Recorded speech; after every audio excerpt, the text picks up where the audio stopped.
les articles L29 et L30 ba léegi coow li jeexagul député yi nee na président ba mu laajee seconde lecture ñoom ñu defal ko ils attendent tous la promulgation de la loi ñoom ñu ngi wax xamal sénégalais ni que délai escompté bi jeex na mais ba léegi xamuñu lu tax président newul di promulguer ma bëgg a xam est-ce que tey président mën na taxaw ci dimension bi bañ a promulguer wa ilaa bu promulguer wul est-ce que keneen mën na promulguer à son nom mais aussi est-ce que bu fekkee tey président bëgg na saisir conseil constitutionnel est-ce que mën na ko saisir ci moment bi.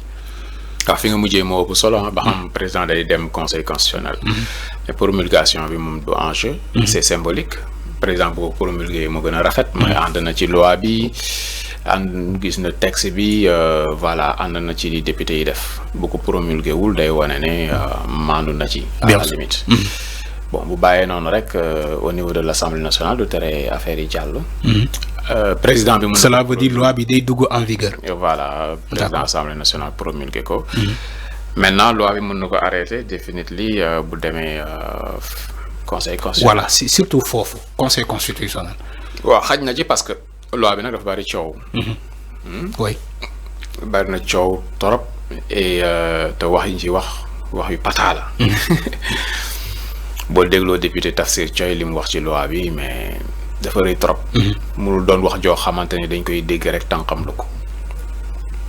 affaire faussaire lay wax. maanaam ay député yoo xamante ni dañuy def du faux. En écriture publique. di jël loo xamante ni dañuy dribbler askan wi. dribbler président am pour jàllale lu ñu bëgg a jàllale. mais loolu dafa rëy accusation yi ñu toll man musuma ko gis. musuma ko dégg mu jógee ci. mais surtout aussi ça reste des accusations. ouais. mais ab député moo ko wax. oui. du Pape Cheikh moo ko wax du Arfan moo ko wax. ab député moo ko wax. bien sûr. boo xamante ni mu ngi foofu ci assemblée ba. bu ko waxee laaj na ñu def ci taxaw seetlu. li mën a am mooy li mu wax dëgg la ñu poursuivre affaire yi. bu boobaa mais affaire délinquance lay doon yoon da ci am wàll. bien sûr. ñu yóbbu leen ci tribunaux yi et puis assemblée bu boobaa dañ koy tëbal. bu dee li mu wax dara am aussi mais loolu moom amul droit. bien sûr mais surtout foofu laa bëgg ñu taxaw tuuti les propos de Tafsir Thioye ci accusation yooyu mais ñu gis que la majorité de l'opposition a décidé de ne pas faire recours malgré lu ñu wax ci la dangerosité de la loi pourquoi ñoom defuñu recours est-ce que c'est une bonne idée. Parce que je vois aussi une chose et son contraire hein. Loi bi c'est dangereux baaxul entre-temps vous annoncez que vous n'allez pas faire de recours. waaw il faut comprendre Tafsir Thioye opposition bi mu bokkul ak ñi nga xamante ne nañ duñ def recours moom mu ngi ci logique gu def recours. waaw moom il est à 2% pour saisir conseil constitutionnel dafa amul. moyen way amul 17 députés yu ànd ak. bien sûr ci non aligné lañ bokk motuñu. mais moom bokkul takku wàllu. non. ah d'accord bokkuñu ci 10e. waaw amuñu 10e de député yoo xam may na leen ñu def. bien sûr ci conseil constitutionnel mais moom loolu moom mooy mbébétam loolu la gis. parce que gis na ni loi bi mënul jàll. parce que loi bi sur du faux lañ ko basé bu demee conseil constitutionnel dañ koy daax. donc moom ci loolu la nekk non seulement ci loolu la nekk mais nee na mu ngi liggéey pour am député yi pour def recours boobu. voilà pëccoxoo la daal. oui pëccoxoo la bu méttee métti léegi nag ki nga xamante ni moo war a àtte. moom mooy ki nga xamante ni mooy le gardien de la constitution ki war a superviser institution yëpp ñu dox jaare yoon ki nga xamante ni mooy la clé de voûte. la clé de voûte des institutions. kooku mooy président de la république. bien sûr moom moo war a arbitrer lii lépp ñu xam fan lañ jëm. mais président boobu effectivement la clé de voûte des institutions moom député yi selon seen témoignage yónnee nañ ko loi bi mu def ay observations mais nee na ci forme bi ak ci forme bi baax na. waaw loolu dépassé nañ ko à partir du moment où yónnee nañ ko. waaw loi bi mu ne leen relecture. oui bien sûr dépassé nañ phase boobu. te président si boppam moo wax ñëpp dégg. mu ne moom gisuloon urgence. oui pour teg bii les lois. bien sûr voilà donc départ prix PC yi bari na. foofu romb nañ ko. am président approuvé na wala déet. oui mu ñu ngi xaar mu promulgué ko ba léegi promulgué wu. oui loolu ça veut dire ce que ça veut dire. oui am na lu muy tekki loolu. d'accord voilà léegi nag li ci des moom mooy fan la président di jëm ak mbir mi est-ce que day dem conseil constitutionnel est-ce que day bàyyi rek mbir mi mu jàll nii bon loo ci mënti dégg nekk na loo xamante ni déjà ça interpelle tout le monde. Bien sûr. loi la boo xamante ni loi bu lëj la. loi bu yéeme la boo xamante ni baaxul ci image yu assemblée nationale. ci ni mu jàllee. et puis tamit ku si nekk da lay mettre devant tes responsabilités. muy exécutif bi muy législatif bi muy député bi muy ki nekk présidence. Il s'agit de nos institutions tout de même. li ñuy wax moom mooy suñu code électoral la ñuy wax. ay mbir yu jóge ci suñuy député ci suñu assemblée war a jaar présidence de la République après primature donc il s'agit de l'État. Il s'agit de l'État. Voilà donc dafa war a nekk loo xamante ni dafa war a jaar yoon.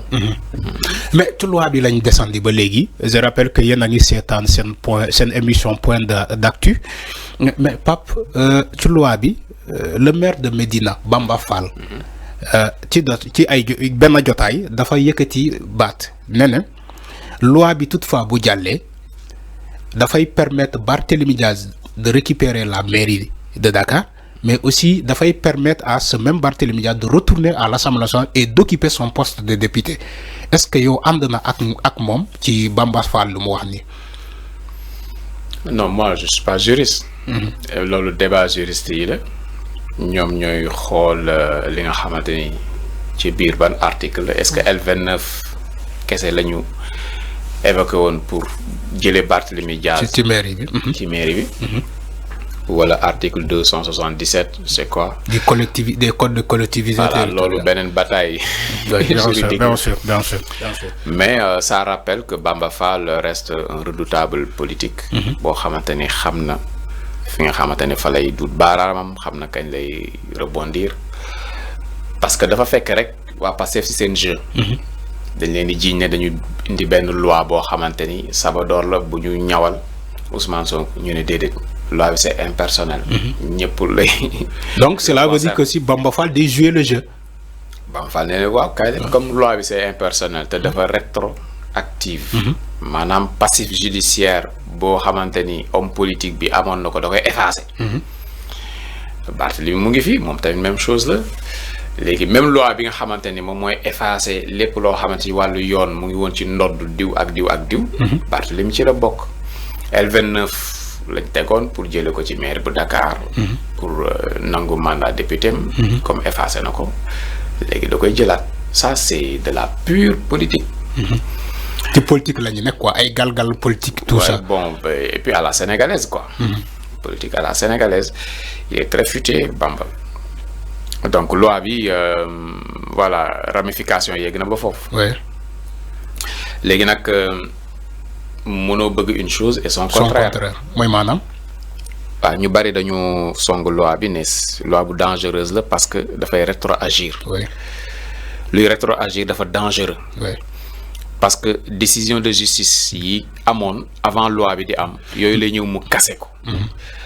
ñu jël nit yóbbu ko tribunal atte ko au nom du peuple condamné ko loi bi ñëw kase loolu effacé ko ne ko amatul. mais est-ce que sous contexte bu ñuy ne une loi douce. day rétroagir du ci contexte boobu di rek yëpp en tout cas day rétroagir. et bu rétroagiree conséquences yi moo nekk nii. ñoo la Barthélémy Diaz ok ci dossier Ndiaga Diouf topp nañ ko ci ba mu ñàkk mairie bu Dakar. topp nañ ko ci pourtant loi bi ci exposé des motifs dafa nekk ñi def crime ñu daanee ci crime bokkuñu ci kii bi mais ci rétroagir bi. ñu daan ci crime. waaw ñoo te dañu leen condamné. ci crime. ñooñu juge bi dafay maintenir c'est comment dire condamnation bi. kon ça kon bu boobaa polémique bi du sori en tout cas benn wax la boo xamante ni les spécialistes. oui droit des yi ñëw. surtout ñoom la ñuy xaar ñoom. ce qui est sûr moom mooy li indi débat bi. li tax mu possible. mooy loi boo xamante ni dafay rétroagir. dafay ñëw ci li nga xamante ne amoon na ba ay condamnation jiboon si. bien sûr am na ñu bari dañ ne loolu c'est dangereux. buñ ci duggee après daf ñuy indil problème saafara buy jur jàngoro la ñooñu nag laay ragal ñu am dëgg léegi ñu ngi commencé naan non bu rétroagiré lii lay fomp mais lay bokk ci. waaw tâche bi dina ko dindi mais tâche bee bokk ci. bàkkaar bi dina ko dindi mais bee bokk ci. ñu ngi commencé di segg. mais ñi nga xamante ne woon nañ attention rétroactivité bi daf ñuy indil problème. ñooñu nag laay njortu seen wax jooju nekk loo xamante ni dafay doon dëgg. dafay doon dëgg accord alors c'est clair donc ci seen émission le point de l'actu Pape dinañ daal